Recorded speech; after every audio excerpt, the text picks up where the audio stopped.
You're listening to the Back Porch Talk podcast. Danny and Jason had many discussions and debates on the back porch while making pivotal investment moves with assets. That's right, with trading cards. They welcome you to the back porch and right into those discussions about current sports news with a fresh and unique twist. So come on and join us.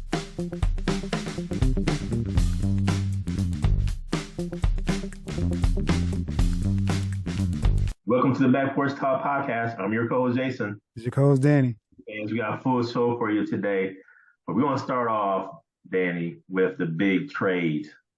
The Milwaukee Bucks get Dame Dollar. They get Damian Lillard in exchange for Jrue Holiday going to Portland and Grayson Allen going down to Phoenix.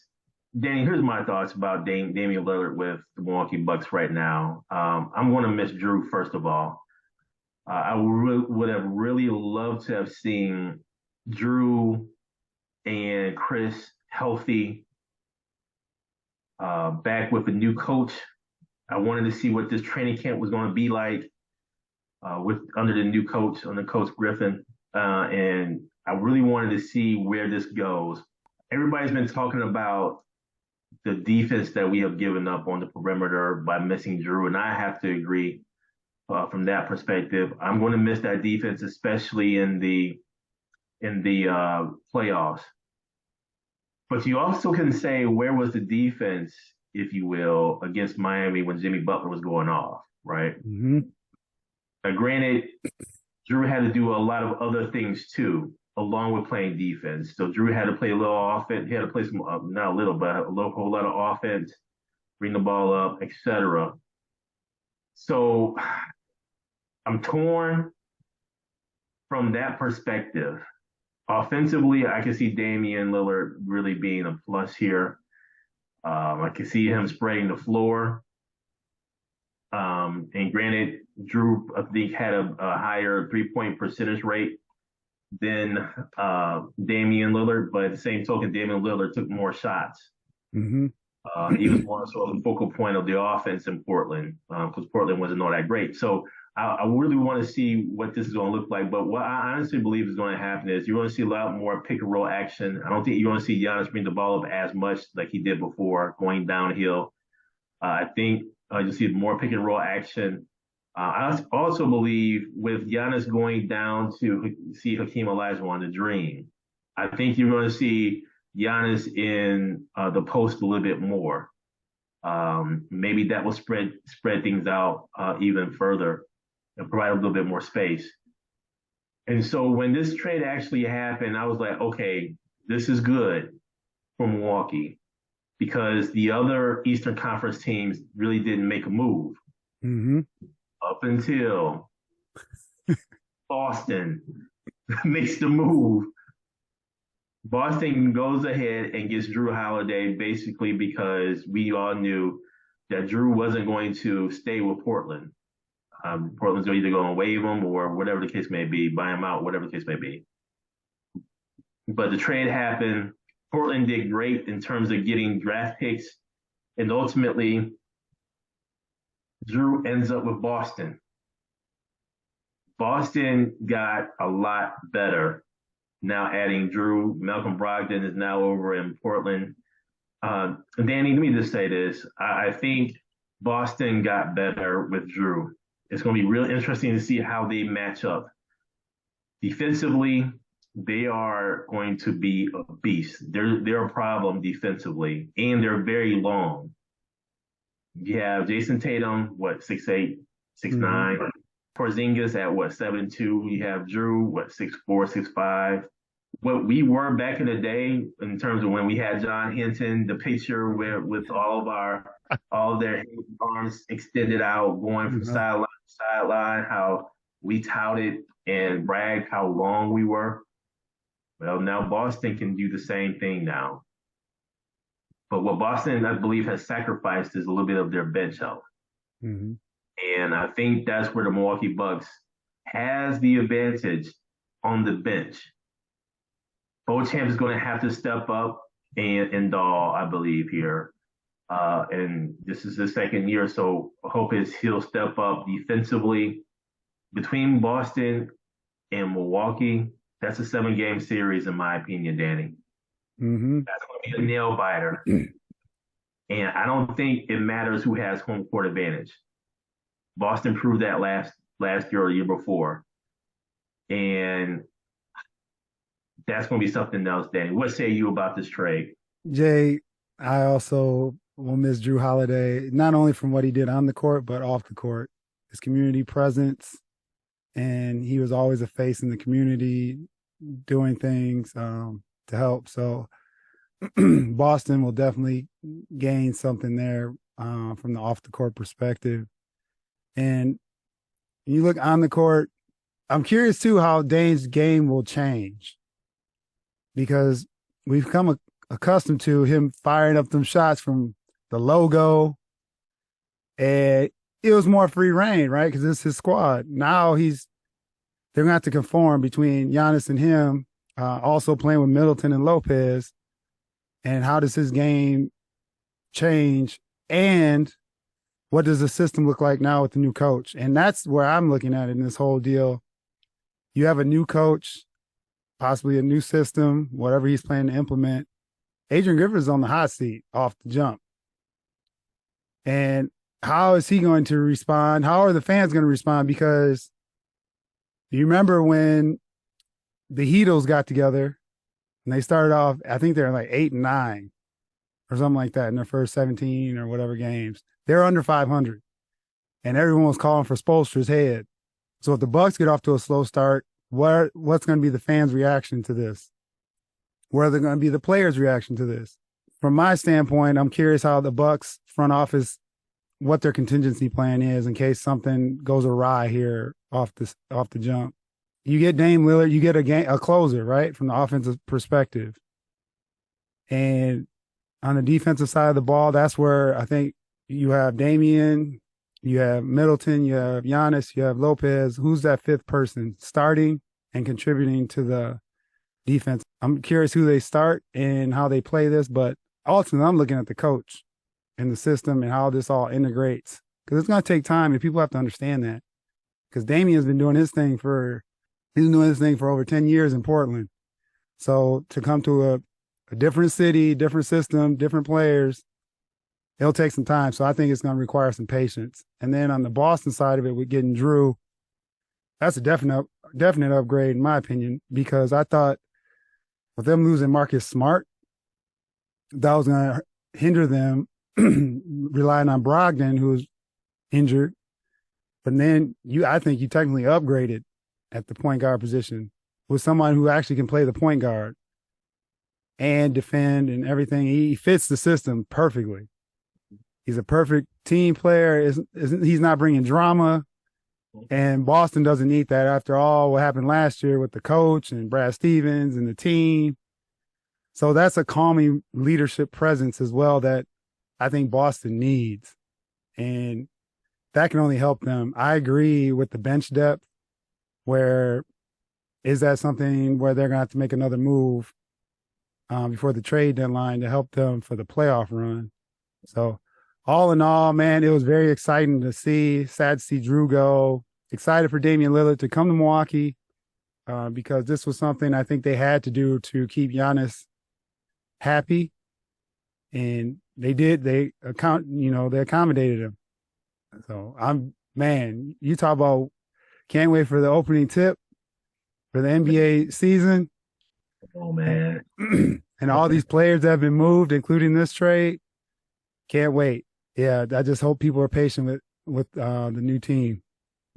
This is going to be interesting, Danny. And just that, as we were talking, I was looking up the potential starting lineup and depth charts for both Boston and Milwaukee. Of course, you have for Milwaukee, Damian Lillard. You can start Pat Connaughton or Malik Beasley. Mm-hmm. How about Malik Beasley? He was an addition this offseason. I know the Lakers. I wish the Lakers would have signed him back. So that may be a reasoning why front office was thinking maybe we can, go ahead and offer up Jrue, and because we got Malik Beasley, um, possibly more as obviously a perimeter defender. Um, Chris Middleton, Giannis, and Brook. But then, when you look at the depth chart of the Milwaukee Bucks, man, I mean, we did sign Cameron Payne, Mm-hmm. league minimum, veterans minimum. Pat Connaughton, you still have Beauchamp.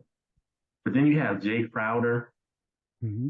who I believe is going to be utilized even more since he wasn't utilized by Coach Bud. Still don't get that to this day.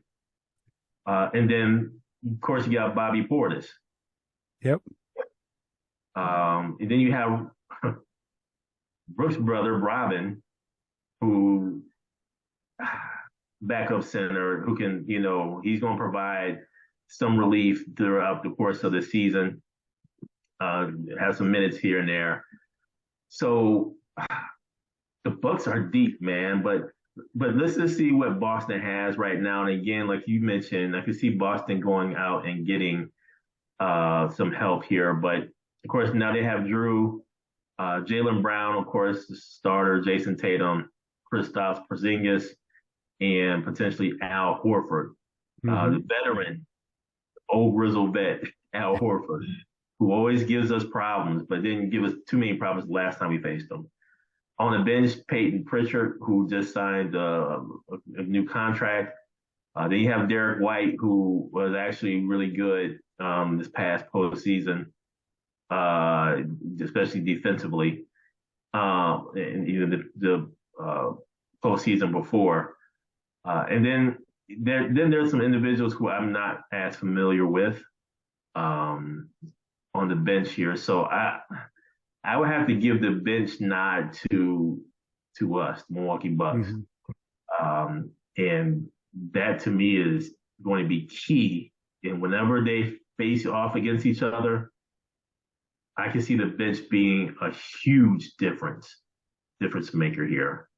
I don't know. I can see Boston possibly mismatching their lineup. So maybe two of the four, whether it's Jaylen Brown, Tatum, or Porzingis or Jrue, they kind of play with the rest of the team there, but we won't have to worry about that. So I think that's something good there for the Milwaukee Bucks. So if I would say this, Danny, when the Milwaukee Bucks and Celtics play, let's just say win because it's going to happen, especially in the playoffs, barring any major injuries. That's going to 7 games, man. I'm not certain. Again, I'm not certain about home court advantage. That's going to make a difference, but boy, that'll be a series for you. And now, Danny, on to the Milwaukee Brewers, and where the Brewers, they out. The season is done. 2 games and done. Mm-hmm. And Danny, first of all, I have to say I absolutely hate how Major League Baseball is doing this in the first round. I wasn't expecting it to be a 3-game series. I would have hoped it would have been a 5-game series, and then a 7-game series after the first round.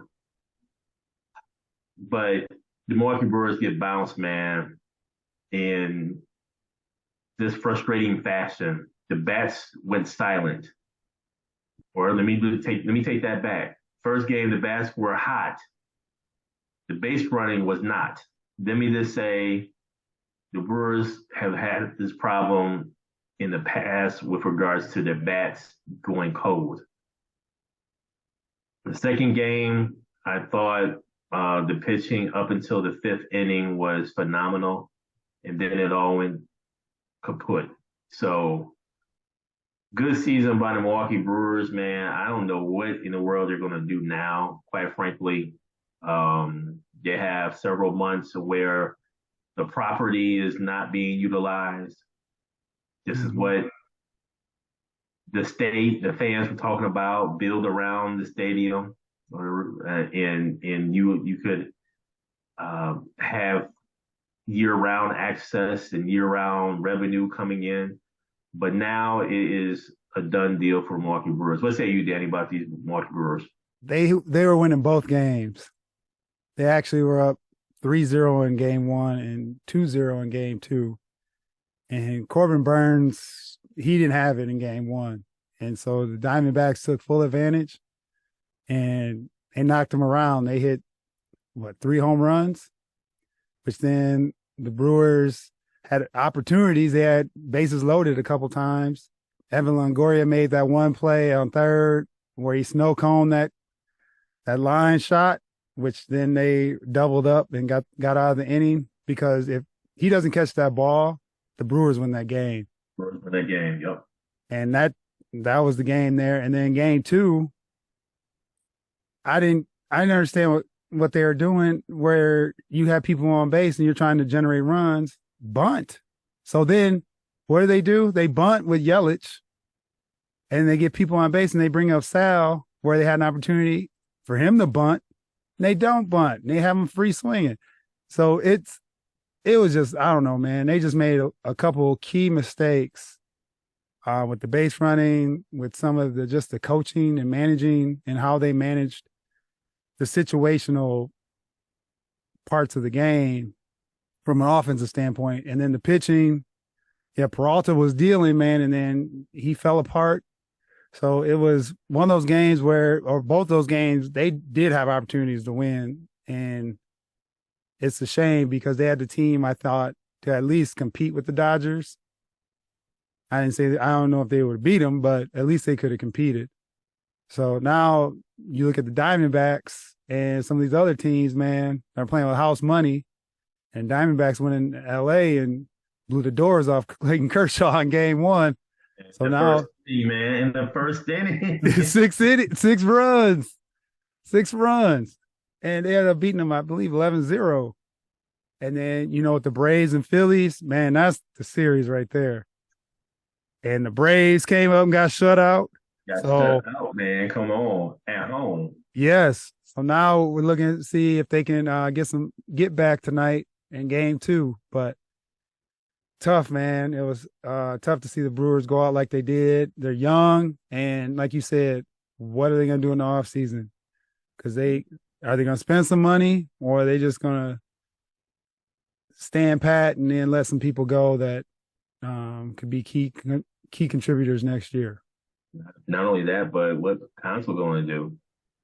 Yes, and you saw David Stearns is now GM and vice president of baseball operations, because the GM quit in New York, or resigned, I should say. Mm-hmm. So is that Council, since he doesn't have a contract, is that where he's going next, or what is he going to do? So yeah, you're totally right with that. It's going to be interesting, man. I think the fans deserve at least a national championship type of series, man. National League Championship Series, at least, man. It's time, long overdue, man. So we'll see what happens here. Danny, on to a little football, where your Falcons do it again, man. What say you about your Falcons? Jason, yesterday was a little rough, as usual with Atlanta. You never know what you're going to get. They ended up beating the Texans on a last-second field goal, 21-19, where Desmond Ridder threw for over 300 yards, spread the ball around. Bijan Robinson had the play of the weekend, I thought, where he caught the ball like behind his back as he was trying to get into the end zone, got it, shook some dude, and got into the end zone. The he's amazing. And I'm curious with Atlanta if they're going to keep splitting how they are with Algier and Bijan, but it was good to see Desmond Ridder actually have a decent second half, because that first half was rough, and he is actually hitting some passes, because the games 3 and 4, or weeks 3 and 4, I thought for sure he was going to get benched for Heineke. So it was good for him. Good to see if this builds his confidence for next week. But great win by Atlanta, beating Houston, a team they should have beat. And now they're at least sitting above 500 again. And Danny, just a couple of other surprising scores or games that stood out to me. The Bears finally got a win, man. This is on the heels of the news of Butkus passing away. I believe that there was some extra motivation there by the Chicago Bears organization and team to do something here. But it was also off with a short week. I mean, it's going to be real. 40-20, Bears get their first win of the season. We'll see how many more they get.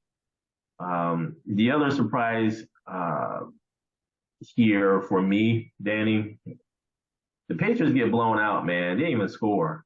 34-0 against the Saints. I mean, come on. What is going on in New England? And I guess the question is, how much longer the coach going to be there? Belichick.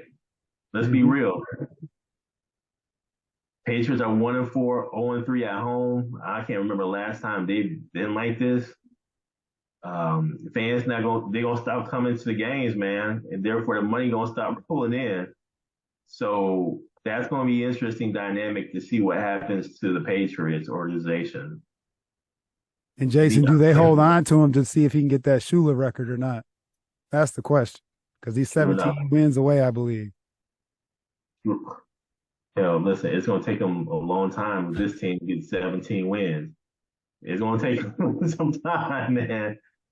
The other game that kind of scored that stood out to me, 42-10. The 49ers whooped the Cowboys, man. Golly.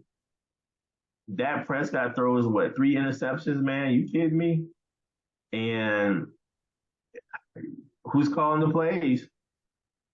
McCarthy. Listen, I knew when the plays were being called, what plays were going to be called when McCarthy was with Packers, with Aaron Rodgers. I knew the plays through and through. So Cowboys got a situation on their hands here, Danny. I don't know what they're going to do moving forward. You can't blame the offensive coordinator anymore. Mm-hmm. I mean, it is what it is. A couple other scores, Danny. Within the division, Detroit continues to roll, but they roll against the Panthers. I mean, come on. Panthers 0-5. I mean, that's just Lions should have won that game. Let's be real. Yep. And the other game that is within the division, the Vikings, man, they're 1-4. Don't know what happened. The Vikings don't care. As long as Packers go ahead and beat them. That's all I care about, man. What say you, Danny, about this NFL weekend? Yeah, Jay, the 49ers Cowboys game was tough. You look at the Cowboys, and this was the game they needed to be competitive in. It's a measuring stick, right? Because 49ers are rolling right now, and they have some decisions to make. I'm talking offseason, what they do with Dak Prescott. Because Dak, he just doesn't bring it against the 49ers in these big games, man. And last night, he just didn't have it, and he's overthrowing guys, and he threw that one deep ball. It wasn't even close. But you got to look at, too, the pressure the 49ers was putting on him to put him in those predicaments. So that was a good win by the 49ers, man. They beat the doors off the Cowboys. The Vikings, Justin Jefferson is injured, so they'll know the extent of that. And beginning of the season, like I said, man, your division, the Packers play tonight, but your division is open. And it's not like the Vikings are getting blown out either. They're just tripping up at the end of these games. Mm-hmm. It's either time management or whatever the case may be, because they didn't even have any timeouts yesterday with 6 minutes left in the game. So if that's the case, you can't manage the clock appropriately. And they didn't even get a playoff at the end because Cousins got sacked because they're going for a Hail Mary to try to tie it. So they could easily be 4-1, but they're not. So now I'm curious to see how they play this, especially if Justin Jefferson has a significant hamstring injury, how they manage him and what they do going forward. But they're going to be a team every week that's going to compete. It doesn't matter. They just can't close. Thank you for joining us at That Porch Talk podcast. You can also join us on Twitter by tweeting us at @back_podcast. For more information, you can go to our website, which is backporchtalkpodcast.com. You can also email us at backporchtalkpodcast@gmail.com. Again, thank you for joining us, and remember that there's enough hate in the world, so go ahead and spread a little love.